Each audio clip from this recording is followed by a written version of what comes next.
આવો કે બીજા ડિપાર્ટમેન્ટ સિંચાઈ માટે આવો? તમે કયો એ અમે તો અમે એ કહીએ કે તમે એક વાર નહીં, તમે 10 વાર ચેકિંગ કરો. અઠવાડિયામાં મારી વાત સાંભળો, પેલા મહિનામાં તમે 10 વાર પેલા આવો, પણ પેલા આ બધું ક્લિયર કરો. અત્યારે તમે અમને સબસ્ટેશન ચાલુ કરાવીને જાઓ. આ જે સબસ્ટેશન છે ને બધા ફીડર ચાલુ કરાવીને જાઓ, પછી તમે નીકળો. હાલો, કઈ વાંધો નહીં. પેલા એક વાર ચાલુ કરાવીને બતાવી દો મને.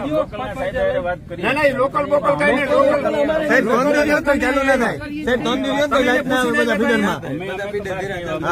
હા, પણ તમને એને કીધું છે ને, અમારે બીજા બાકોડીનું તમને કીધું ને, કાંઈ વાંધો નહીં.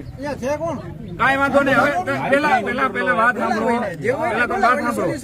તમને ચેકિંગ કરવાની તો અહીંયા વાત રહી. 39 ગામનો ઇન્ચાર્જ કોણ એ તો તમને ખ્યાલ હોય ને. સાહેબ કમ્પ્લેન કરતા કોણ હે એને બોલાવો. અમારે બીજું કઈ નથી. તમારે બીજું કઈ નથી. તમે ખાલી તમારા સાહેબ ને બોલાવો અને અમારા શબ્દ છે તમને બધા લઈ જવા. ના સાંભળો, તમે બહારથી આવો ને તમને એની વાસ્તવિક પરિસ્થિતિની ખબર છે. તમે કઈ રીતના દુઃખી થઈ. 24 કલાકમાં અત્યારે બધા ફીડર બંધ પડ્યા અને તમે ગચનો ચેકિંગ કરવા આવી જાવ. આ ગેટ ની અંદર નહીં જવાય અને બાય કલ્યાણપુરે નહીં જવાય. તમારો સાહેબ આવીને પછી જવાય. પેલા એક વાર સબસ્ટેશન હાલો અને આ લાઈન બધું મારે બતાવ્યું તમને કેટલા થોડો ડિટેલ બારો તો ખબર પડે બધાને. ફોન કરશે. અમે પોલીસમાં